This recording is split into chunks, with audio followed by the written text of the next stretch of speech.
Hello and welcome, I'm Danyl Johnson and this is Best Thing. Each week we talk to a new guest about the best things in their life, from TV and film to food to travel to music and something random of their choosing. This week's guest is the wonderfully talented Jessie Smith. Now there isn't much this guy hasn't done, from touring all over the world to being in the West End, even doing Junior Eurovision. How does he fit it in? Also, he's the lead singer of rock band Romances. He's a football fan and an amazing lad that I've known for a long time. I can't wait to find out some of the best things in his life. We've also got Adam Harris's fact checking, keeping us all fact based, and of course the wonderful Bethia Beats, bringing us brand new music each week, with Professor Ollie keeping us all together.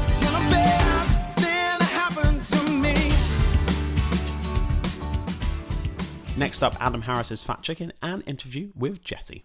Right, guys, Adam, fact checking, doing the fact checking for you. This week, we're going to find out, do only female mosquitoes bite? Find out at the end of the podcast.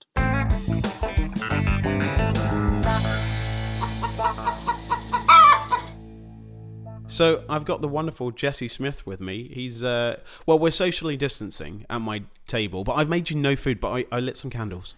It's actually amazing here. Like, I've been doing all my podcasts from home, so I haven't been able to see anyone face to face. And we are genuinely 2.5 meters away from each other. You've got me a water bottle, some hand sanitizer. I've got a microphone arm that's been like wiped down. It's like the best preparation for a podcast I've ever seen. So thank you for having me. It's amazing. It's been amazing. What a roller coaster as well. And I'm going to start this off straight away with, you've got your own podcast right now, haven't you? Yeah, I have. What is it called? It's called Stayin Alive. Great name. Jessie Smith. Yeah. It was obviously born out of the coronavirus pandemic as well. Wait, wait a minute. What's this? I'm joking. And it was it's something I've been meaning to do for a long time. I've had the list of people I wanted to talk to for ages. And I decided to do it because I had the time and you know, I had the equipment ready to go. So I thought I'd just make the use of the time. And it's been brilliant, actually. It's just been amazing to have conversations and catch up with friends I haven't seen in a long time. And people seem to be enjoying them. So it's good, yeah. You're like the godfather of podcasts for me right now, because I'm superly looking up to you, because I've listened to all of them. And then you interviewed me as well. And I listened back to that. And it's so weird. My problem is, I feel like sometimes with friends and family, I embellish to make stories sound better. But with you, I didn't embellish at all.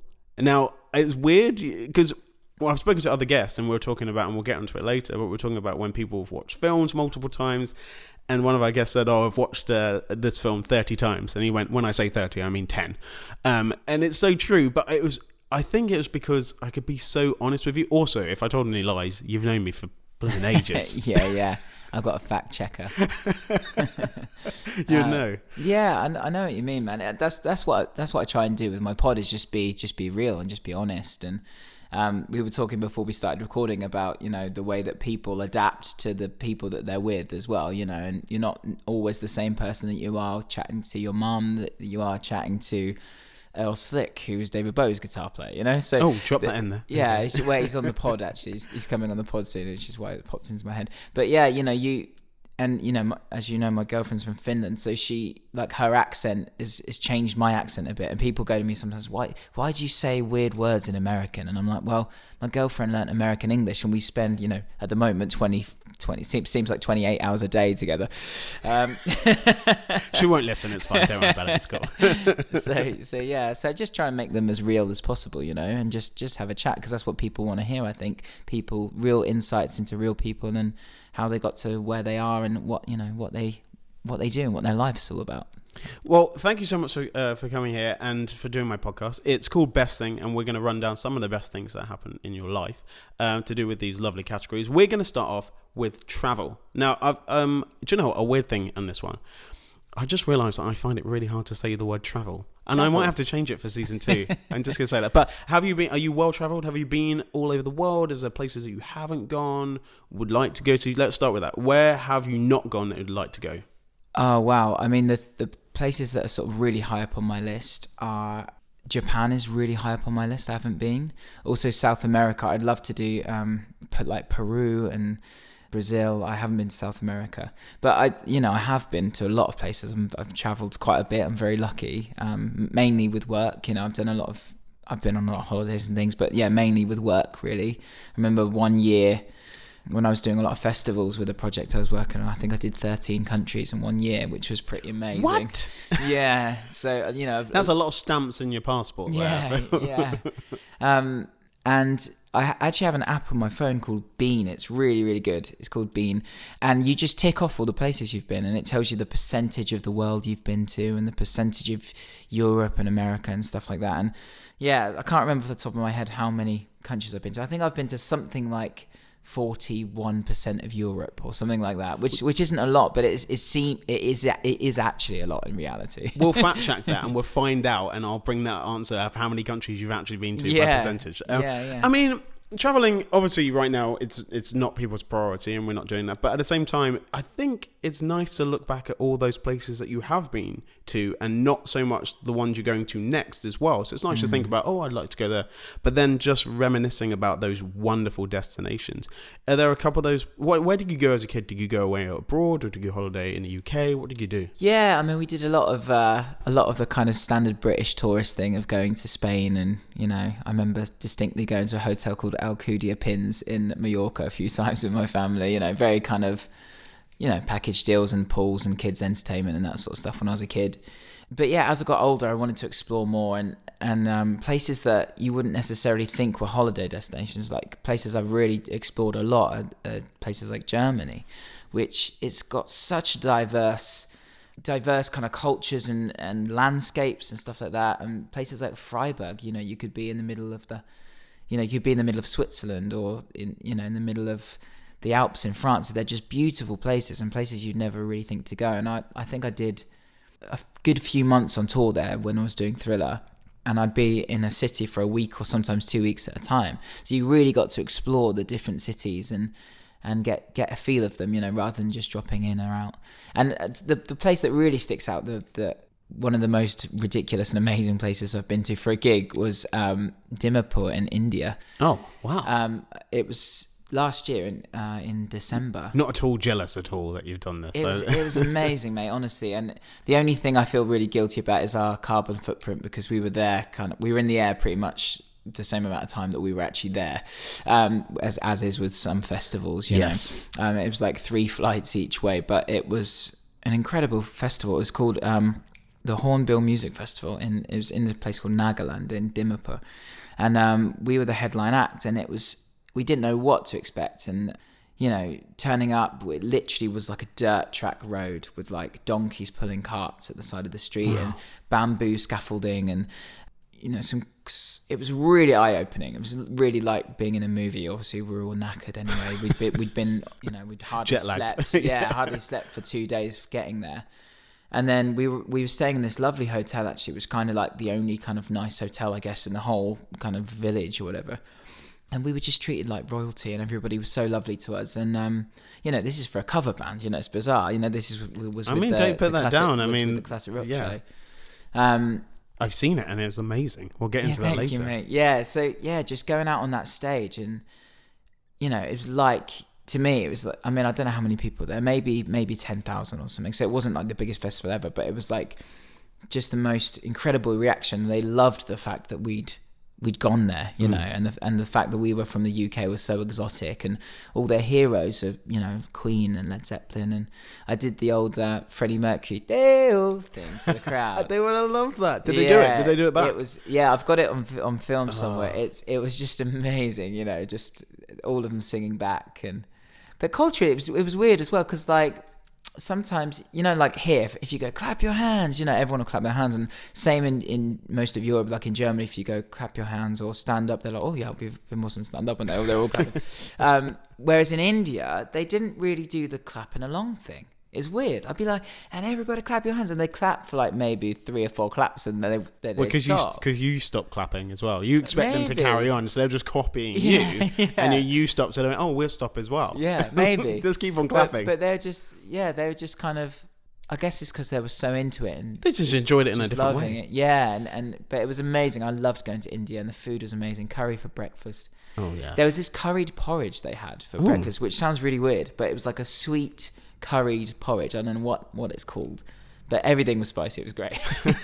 Okay, what would you say is for you, like, it could be a destination, it could be just getting away, it could be going on tour, but what is the best thing for you when it comes to travel?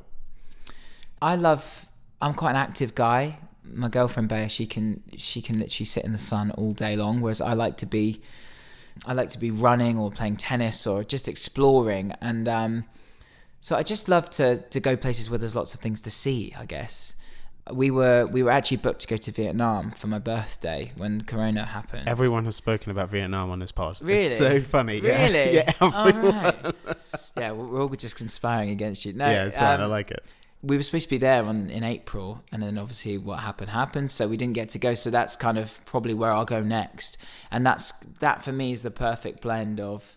I'm assuming I haven't been there. I've been to Thailand, but for me and Bethia, because there's beautiful beaches where you can relax and stay in really nice hotels and stuff, but there's also all the history of course of the war and culture and stuff as well. And all the temples. I love to go and see every city I go to I try and see the cathedral. And I remember like in Cologne in Germany when I was on tour, there's an amazing Gothic cathedral, and I'm obsessed with stuff like that. So yeah, I love going to try and learn as much as I can, I guess. I just like to take in information about places. I think probably for you, Jesse, that the best thing about travel for you is doing stuff, being active and exploring. Yeah, exactly. I think that's quite good. Yeah. Next up, we're going to be talking about film and TV.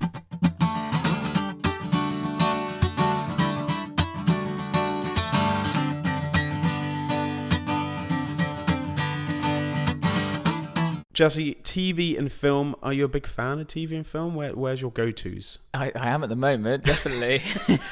What are you talking about? You must be so busy. You're doing your podcast, writing your music. Wait a minute, you're probably watching a lot of Netflix. Yeah, absolutely. We've got a few different subscriptions, and I'm really into. I was going to talk about this in the random section later, so I'll leave this conversation for then. But a little preview. Yeah, but in general, the stuff I like watching is kind of dark and grimy and crime related, I should say. So I'm really into anything mafia, anything. I'm going to say straight away, have you watched Gangs of London? I haven't seen it yet. Oh my goodness. The reason I haven't seen it yet is that I I have to catch my girlfriend in the right mood to let me watch that stuff, because obviously we're spending so much time together. I'm going to let you know, it is the most violent TV program I've ever watched. Really? Or film. Most violent thing I've ever seen ever. It's definitely on the watch list. I know it's Joe Cole in it, right? Yeah. And who's the guy from Top Boy as well? Yeah. He's in it, right? Yeah, it's so good. Yeah, I love those guys. It's intense. So. I don't think I'll ever watch it again. But it's intense. Yeah. So what have you been watching in this time? What's because obviously you're living with your girlfriend and stuff like that, so you've got to compromise a little bit on TV and stuff. Don't you? I mean we tend to sort of try and compromise, and then neither of us end up watching anything we want to watch. I'd tell you what I have just finished watching, actually, which is quite dark, is the Jeffrey Epstein documentary. Me too. Have you? Yep. Yeah, and it's obviously not a nice watch, but it's a needed watch. Yeah, pretty eye-opening, actually. And I'm a bit obsessed with kind of the American judicial system in general and cover-ups and stuff like that. So I've just finished watching that. But stuff like Sopranos, Breaking Bad, yes. that's right on my street. I love all that stuff. Anything crime related and a bit gritty. That's what I'm into, really. We were talking about it before, and the TV program that sort of either people have watched and love, or people have either never seen it or watched 2 episodes. You're in that category. You're on the 2nd episode of Game of Thrones right now. We're halfway through the 2nd episode of Game of Thrones. And what are you thinking? It's funny because, as you say, I actually watched it about a year or 2 years ago, and we watched about 3 or 4 episodes, and then just kind of, I don't know, just didn't continue for some reason. So we thought we'd give it another go. Yeah, I'm kind of giving it a go. I'm kind of enjoying it. It gets better. I'm enjoing it. It's just a bit weird with the guy and his sister, and they throw the kid out the window, and there's kind of the horny dwarf. And then, it's great. I'm enjoying it. But they do focus on the Lannister family quite a lot in season 1, but afterwards it starts getting to a bit more Stark and that sort of stuff. And there's good characters. I have no idea what you're talking about. I know. You're soon enough. People are just nodding along, and I know what you're talking about. A cinema fan? Did you go to the cinema when they were open? I love going to the cinema, and I actually think it's the only real place to watch movies, to be honest with you, especially in this day and age where you can just get so easily distracted by your phone and stuff. And actually, quite often, if I'm on tour, during the daytime, when the cinemas are really quiet, it's a great time to go and watch a movie, especially if I have a day off. I remember, actually, I think it was this February just gone, I had a day off in Birmingham, and I went to an amazing little independent cinema, and just, you know, one of the ones where you can literally have like a whiskey and ginger ale and sit there and... I mean, where are these cinemas? That sounds amazing. Yeah, and, you know, they bring you, you know, you order it on your phone and they can bring you ice cream or whatever. It's amazing. I think they're called Everyman Cinema. Oh, yeah, it's Everyman. Yeah, they are great. And you can have like a pizza delivered to you. Pizza, and yeah. I can't actually remember what I watched now, funny enough. But it was it can't have been Bond, can it? There hasn't been a Bond out recently. But there was Spectre not long ago, wasn't there? Yeah. I've seen all the Bonds at the cinema. Stuff like that, I'll always go to the cinema to watch. Like Mission Impossibles and stuff like that. Like the huge kind of like scale films. Really. Exactly. Though every single time I sit in the cinema and I go, I'll watch the Fast and the Furious, and every single time I sit down, I'm like, why am I here again? Like every time. I understand the scale because they're one of the biggest franchise films. I don't know if you know this, but the franchise of Fast and Furious is incredible. Do you have any classic films? Anything that is your go-to that you've watched like multiple times or? Yeah, I mean, Goodfellas is right up there for me. It's one of my favourite films. You do like your gangster stuff? Yeah, you know, as far back as I can remember, I always wanted to be a gangster. You know, I love all that stuff. But also, the film I've probably watched the most, I'm not sure if I want to admit this on a podcast. Is it Finding Nemo? It's Happy Gilmore.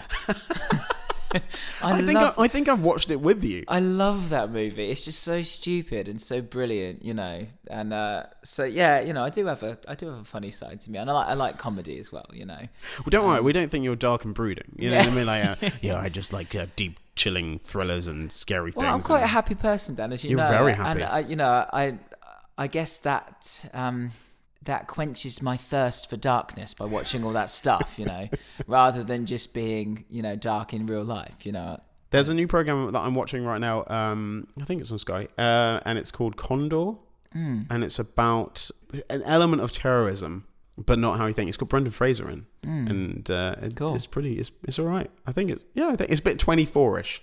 Okay, you know, remember like that TV program 24, people like have no idea what you're talking about. When it comes to film and TV, what would you say is Jesse's best thing?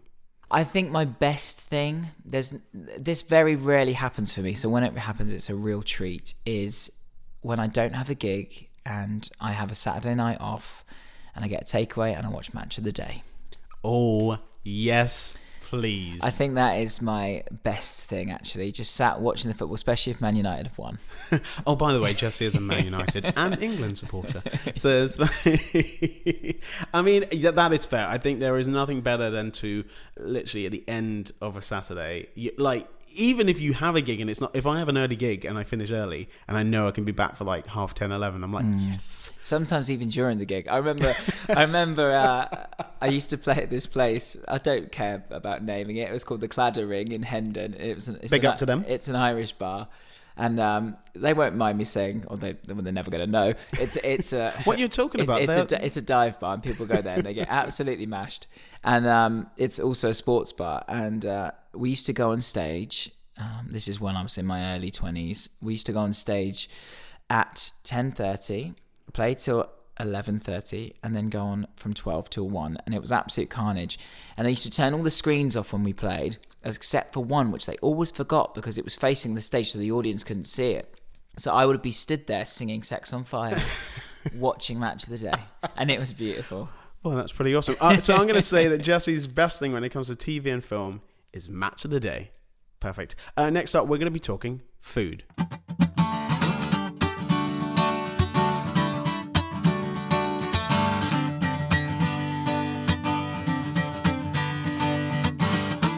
Food. Jesse, what is your relationship with food? Come on. I actually have a bit of a weird relationship with food. I'm a gannet to the point that if I've got a large bag of crisps, I cannot not eat them all.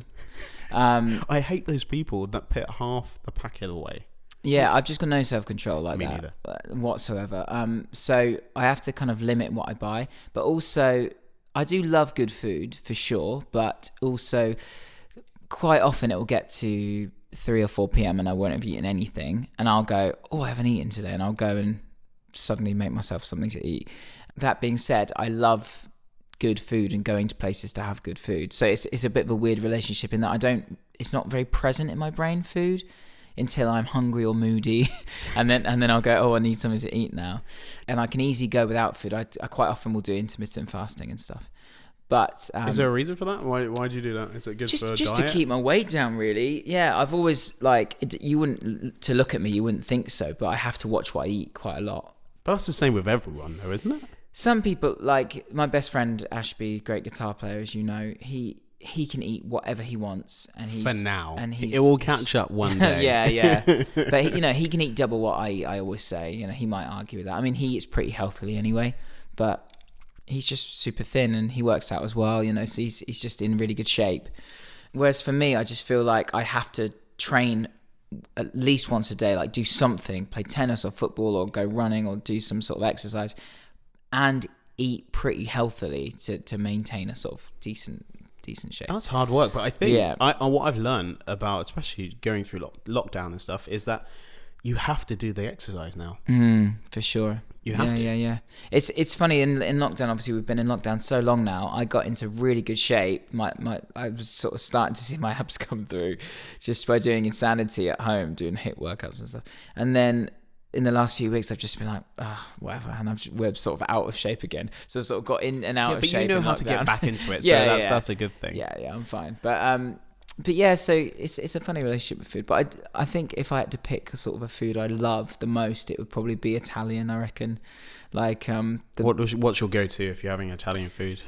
The best meal I've ever had in my life, probably. I mean, that is a saying. Yeah, wow. Yeah, but I remember it so specifically. There's a few, but definitely like top 3 was this little restaurant in a place called, I'm probably going to pronounce it wrong, but it's called Trieste, which is a little city in Italy.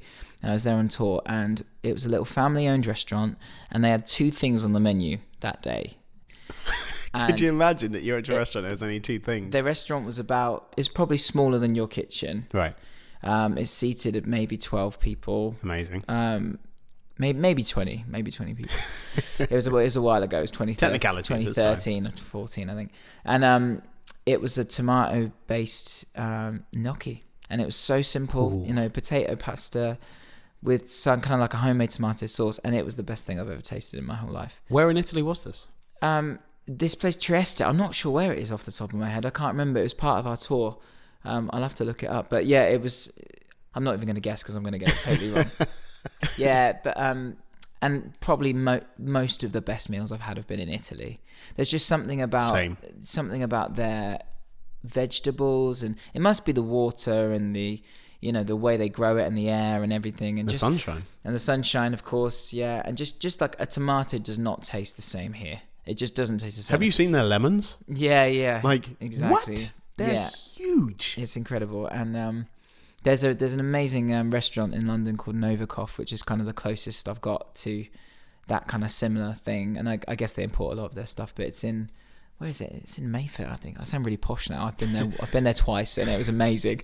But it's like a real treat to go there, And I remember having like an amazing fish thing, like a fish kebab. It had like salmon and cod and all these different types of fish, and then it's just amazing. I really recommend anyone, if they want to go somewhere posh, to go there. It's brilliant. Is there any food that you don't eat?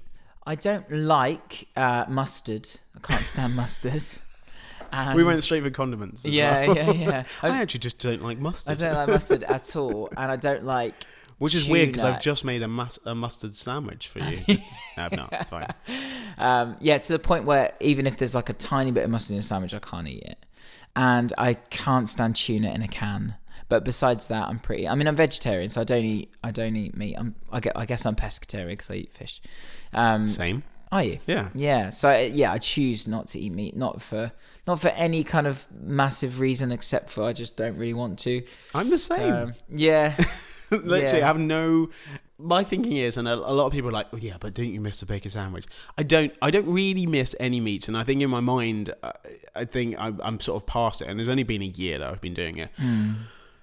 Though I did admit that if I went to a wedding and there was a hog roast, I probably would. Really? And that's so bad. I mean, like, but I probably wouldn't. The thing is, then there's no one judging you. No. Like, this is the Just thing. me. In a world of absolutes where you're either left or right or, black or white with all these issues, food is such a personal choice, and you're the only person that can feel how that food affects your body. And for me, because I went vegetarian and I actually went vegan for a while. Wow.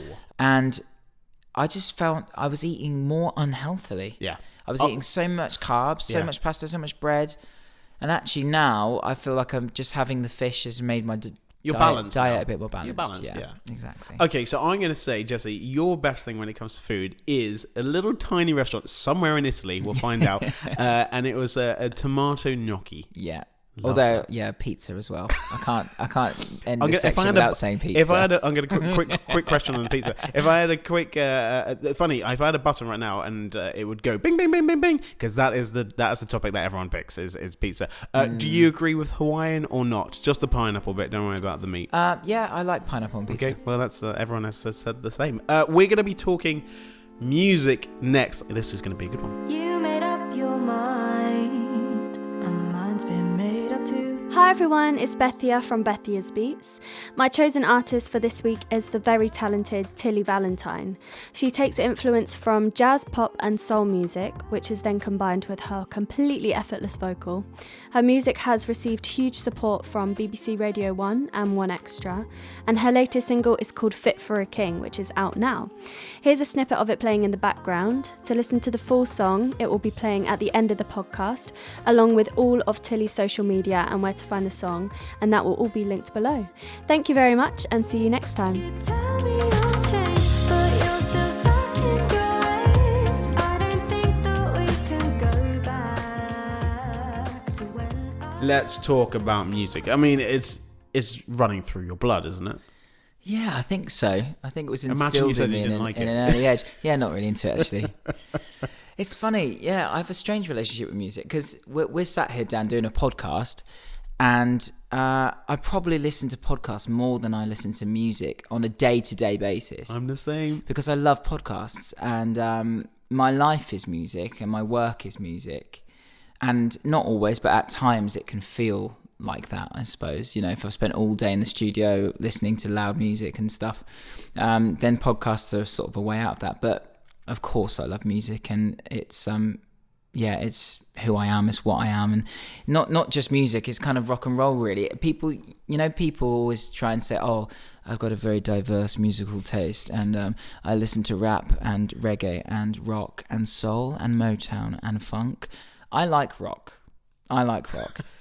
Yes. I like some pop music. I like some kind of bluesy stuff, folk stuff, but really, I mean, I listen to the Beatles, I listen to The Who, I listen to Led Zeppelin, The Stones.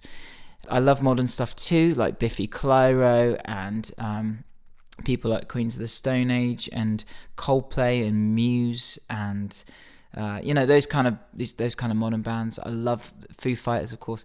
You know that my Spotify is listening to this, and it's literally going to pick up all of these bands and just play it back. Yeah. That's the stuff I love, but maybe I'm quite close-minded in that way, but I just know what I like, and that's the stuff that I love. I don't think you're missing out by choosing all of those acts. Can you remember right at the beginning, being a child and being influenced by your parents and their music tastes? What were you listening to when you were really young? My dad was always playing the Beatles in the house, always playing like Eric Clapton and stuff like that. I think the first band and person that really kind of inspired me and got under my skin was probably Freddie Mercury, and Queen, of course, because he just had the most amazing voice. I still think he's probably the greatest rock singer of all time, and just incredible performer, persona, and he just embodied what rock and roll is to me, which is this kind of androgyny, this flamboyance, and this kind of, he could be super camp and then just do something that was so manly. And I think all the best frontmen have that, and that's what I guess that's what I've always tried to emulate is kind of having this, this kind of sexiness, but this androgyny thing. do you know what I mean by that? This, Of course, this kind of I've seen you on masculine, stage feminine thing. for so long, and I've seen you grow as a performer and an artist, and you've been in multiple different kind of productions, and like there's many sides to you, which is great because I think you've got to explore those musical sides of rock and theatre. That is a fusion now. Actually, the theatre that you have done is rock, so and I think that your way of being on stage is always being authentic in you. You've been inspired by people, but I've only ever seen you. You've never tried to be other people, which has been great. Thank you. Yeah, I mean, there's a lyric in one of our songs with Romances. Is it Humpback Whale? No, sorry. No. It goes, take a good look in the mirror, boy. There's a piece of everyone you know. Wow. And I think when you look back at yourself, you are just a collection of the people that you know and your influences, whether that be someone that you're really good friends with, or a family member, or somebody that's had a great influence on you that you've never met, and especially when it comes to, growing up in Reading, going to Reading Festival and seeing all the bands I got to see and being down the front in the rain and, just seeing Pearl Jam and Pulp and, the Foo Fighters, and I've seen Bruce Springsteen, Tom Petty, all these amazing artists, and they've definitely all rubbed off on me in some way, and you pick up little things, and sometimes I hear a recording back and I go, oh, that's a little bit Michael Jackson, or that's a little bit, whatever. Yeah. So yeah, I mean, I just love going to gigs and seeing bands, and yeah. It's so weird because you said it right at the beginning that because it's our job, our now escapism is spoken word and podcasts and stuff. So moving forward, I was sort of talking in the break, and we're just talking about music, and I was like, "Oh, what was the first album you bought? Can I out you with this one?" Do you know what? I'm going to be honest. I don't know if this was. I definitely remember having a tape, a cassette of for the kids. It was like a little thing that had to. Yeah, a tape of Spice by the Spice Girls. I mean, good album. Yeah, but also go on, make yourself cool again. Come on. No, Nirvana? This is even worse. I think my first actual album that I bought was Shagalicious by Shaggy. I think. Hopefully, I mean, it could be, but maybe it could be your best thing about music is Shagalicious by Shaggy. Absolutely not. It wasn't me. But it wasn't. It was bombastic, I think, in those sort of times. And I'm not so sure what was on there. I have no idea because he was in the Levi's advert, because that's where Shaggy got his break, because he's bombastic was in the Levi's advert, and that's the way that you know a lot more than me, mate. I've obviously chosen to forget all of that. So when it comes to music, what would you say is the best thing for you? And this, yeah, again, it could be an artist, but it could be a gig, it could be absolutely anything, or just a feeling, really. I think this is really here we go. Yeah, this is a bit kind of cheesy, but the best thing for me as a listener to music and a music lover is the Beatles. And I think they inspired generations of musicians and sounds, and you can kind of equate most modern styles of music to something that the Beatles did. And they give me so much joy, and I sit down and listen to them on vinyl quite often, and they've just been such an inspiration and continue to be so. And I always go back to them. I have phases with bands where I'll listen to them for a while, and then I might not listen to them for a year or two. But the Beatles are just a constant in my life, and I just love them. And if I ever get the chance to meet Paul McCartney, I will tell him and I will thank him. Do you have a favourite song, album of the Beatles? Again, I'm so kind of wrapped up in the Beatles, and I do I've performed a lot of their music, and if you'd have asked me this before the tour we just did, I probably would have said the Abbey Road medley with Golden Slumbers and Carry That Way in the end, and we got to perform it every night, so it's I'm sort of so in it that I kind of need to take a step back from it and remember why I love it. But I love performing it, and I love that piece of music so much. But it changes daily, that's the thing with the Beatles. You can sort of be in love with that piece of music, which is mainly Paul McCartney, and then you feel that you're cheating on George Harrison, and then you go and listen to Here Comes the Sun, and then you listen to something like In My Life or Strawberry Fields Forever by John Lennon, and there's so much pain and it just melts your heart. So yeah, there's so much music within the Beatles, and so many different styles, and there's an album for every emotion and every feeling, and I love the Beatles. Well, you're not the first person to say the Beatles for this category, and you won't be the last. So Jesse's favourite thing and best thing to do with music is the Beatles. Next, we're going to be talking about something random.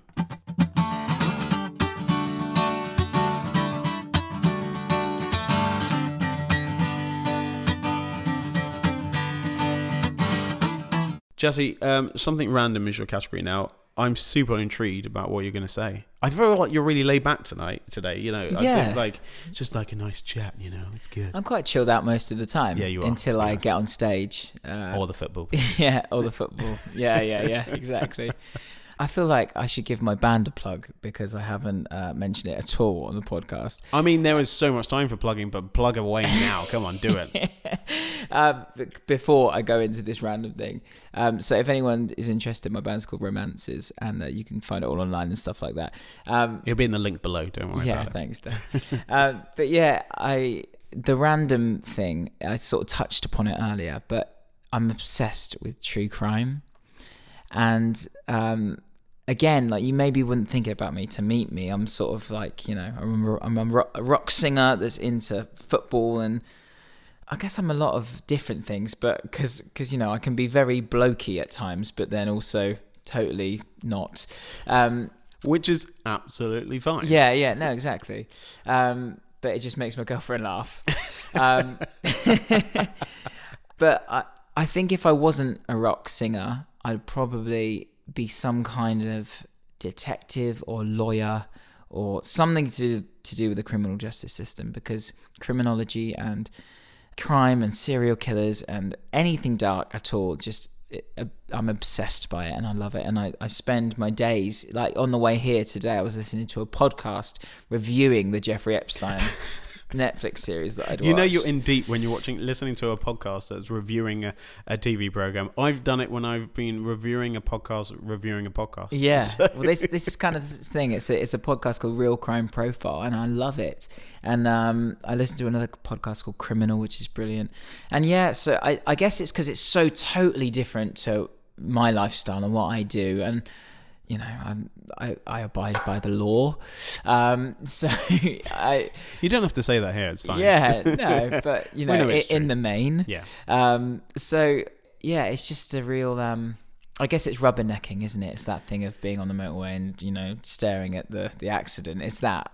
So yeah, is that random enough for you? Yeah, I mean, it's really random. I like it. I mean, I think the thing is, when it comes to sort of crime, is normally crime in that sort of way that you're sort of listening to podcasts or TV programs doesn't ever really touch your life, and hopefully it never does touch your life. So I think there's escapism and separation. It's a bit like playing, you know, fighting games on computer. You know, you don't really want to go around shooting people, but at the computer it's kind of fine, and same as listening to all this content. When it comes to these sort of crimes, is there, you know, because there's so many. Are you a conspiracy theorist? Do you have any conspiracy theories you have in yourself? Not really, no. I'm not really a conspiracy theorist. For me, it's more the human element. It's like what makes people do this stuff. And you're totally right what you just said about it doesn't sort of impact on our lives. There was an amazing Netflix show called can I swear on this podcast? You can. It's called Don't Fuck with Cats. Yeah, that's fine. That's what it's called, though. I've watched it, and we spoke about it as well. Yeah, and it's mad. It's really mad. But what really made me think at the end is that they're talking about, you know, if they hadn't sort of pursued this guy, would he have then gone on to do the horrific things he did? Because he was craving that attention and that notoriety. But I don't think he got it. I know what he did, and I watched it, and I was fixed, and I liked it. It was only 3 episodes, but it was so intense. I'm glad it was, because it was too mental what happens. And if you haven't seen it, definitely do watch it. But I don't know if he did get what he wanted. Like, I don't think his name rolls off anyone's tongue. I don't think, you know what I mean? Like, considering what happened, everything. And the funny thing is, and the documentary's called it, people cared more about the cats. Oh, absolutely. Yeah, absolutely. I don't know if I did. I think I did. But we do have a culture of kind of glamorizing serial killers and serial rapists and stuff. You know, it's horrendous. You know, you look at people like Jeffrey Epstein and Ted Bundy, you know, and you know, he had fans. We're fascinated, though. Yeah, we're fascinated. I think that's what you have. You have that sort of fascination about these people as well, because they are mildly interesting, because they don't actually touch your world. It's not too close to home. It's that that never happens to me, but it's really interesting what's going on in the world. You know? But also, you know, from a human element, I think if you know kind of how these perpetrators act and stuff, you can then maybe check for signs if people seem like they might be a victim of domestic abuse, or a victim of, you know, some kind of mental or physical abuse. And And actually, it's made me think a lot, like, ask people if they're all right, you know, and check on people a bit more. And, you know, like, the prime example, just because I was just listening to it, there's an example of this this guy that was sort of running naked down the street away from his abusive guy that actually went on to murder him. And sorry, this is really dark. And Well, you did say at the beginning you're quite dark. yeah, so yeah. It's fine. And he ran into police officers, and then he was Filipino, so he couldn't speak the language. And they, instead of just taking him to the station, that his abuser came out and went, "Oh, it's my boyfriend. He's fine. He's just drunk." Uh-oh. And then he ended up killing him and eating him. So it's like, you know, it's just about due diligence and making sure, like, if you see something weird, you know, kind of going like, "Are you okay?" Yeah. You know, so I guess that's why I guess that's the good thing that comes out of these things being aired, and hopefully allowing more victims to come forward and stuff. I don't know why I'm an advocate for this, and I don't know why I'm talking about this. I'm a rock and roll singer, but yeah, that's the random thing that I'm obsessed with. Because you are like, as they say in Shrek, you're like an onion. Yeah. Many layers. Yeah. Many layers. Yeah, I feel like I'm an onion that's gone a bit rotten. Well, I'm gonna say the best thing for Jessie and something random is not the onion bit. Or you haven't got rotten at all. You're literally in your prime. It's probably true crime. Yeah, I think like so. that. I love it. What's going on with you right now? Obviously, you're not really going out playing gigs, but you are gigging. Yeah, so I've been doing my live streams from home, they've been amazing. They have been amazing, by the way. Yeah, I don't know about the content, mate, but people. I like it that you just get drunker and drunker as well. Yeah, I do. The red wine goes down really well, and people request stuff, and they've been so generous with their donations. It's kind of kept me going really through lockdown. And of course, doing my podcast. I've been recording a lot of stuff. Staying Alive. Staying Alive. Yeah, Staying Alive. But yeah, just doing a lot from home. Done some writing, not as much as I should, which is a constant guilt that I feel about not writing enough. But you're just at home. It's the same thing. It's like, Yeah. I keep on justifying my day sometimes. Yeah, You're like, what yeah. did you do today? I was like, oh, I unloaded the dishwasher, and Yeah, then yeah. I put the washing out and changed the beds. And Exactly. they're like, oh, okay. Yeah, exactly. But yeah, just filming for the different projects I work for, like the Classic Rock Show. I've been filming some videos that we're going to be releasing soon.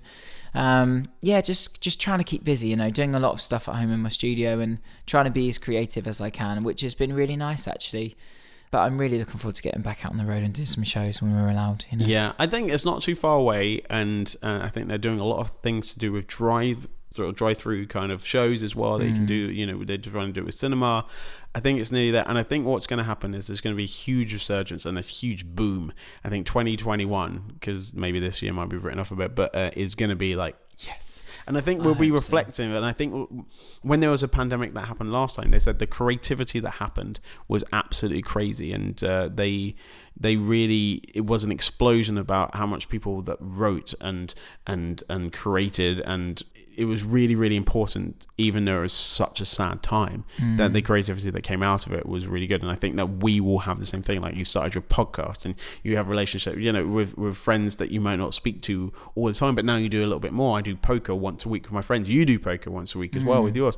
And so I just realised I just outed myself because I haven't played your poker yet, but I'll be on it. Now I know why you haven't played. Ours has died a bit of a death, actually. Has it really? We haven't played for a couple of It's weeks. really difficult because we have like a core, like 6 of us that will do it weekly, and it won't be any specific day. We just whenever we want. But Can you just invite me to yours? yeah, do you want we need some new players. Do you want to come play? Yeah, why not? Yeah, perfect. We do that. It's fantastic. Jesse, where can people find you? What's your JessieSmithUK.com, and everything is Jessie Smith UK. Good, you're clever at that, because mine's all over the place. It's fine. Don't worry about it. Jesse, you've been an absolute star. Thank you so much. Thank you. And I'd love to have you as a guest again. Oh, it's been great. Thank you so much for having me, mate. Time for the thank yous. Thank you so much to our guest today, Jessie Smith. Thank you also to Adam Harris, keeping us fact-checked. Bethia Beats, bringing us some of the brand new music that's out there. And also Professor Ollie Guillou. The music in the background was written by myself, Tom Baxter, and Jimmy Lundy. The artwork is by JMD. And don't forget to like and subscribe. Bethia Beats' choice this week is Tilly Valentine, and this is Fit for a King. See you next time. Nothing left to say and nothing left to do.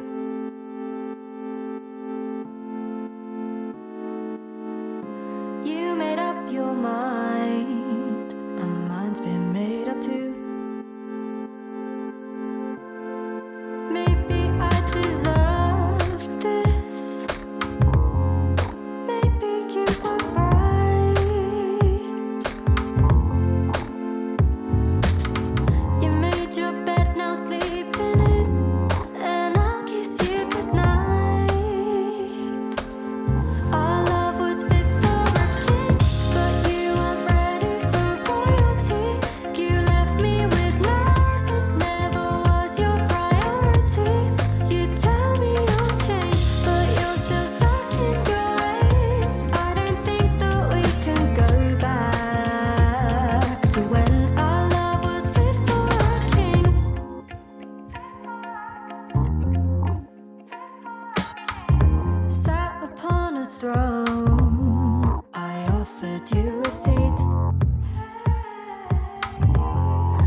was your priority. You tell me you'll change, but you're still stuck in your ways. I don't think that we can go back. The beat I played when our love was fit for a king. Alright guys, Adam, Fat Chicken here. Well done.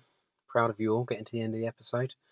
We were going to find out whether female mosquitoes bite, or whether it's only female mosquitoes that bite, actually. And I can tell you, it is only the female mosquito that bites, and she uses the protein from the blood she takes to develop her eggs. The male mosquito feeds on nectar from flowers. That's a bit nicer. Well done, lads. See ya.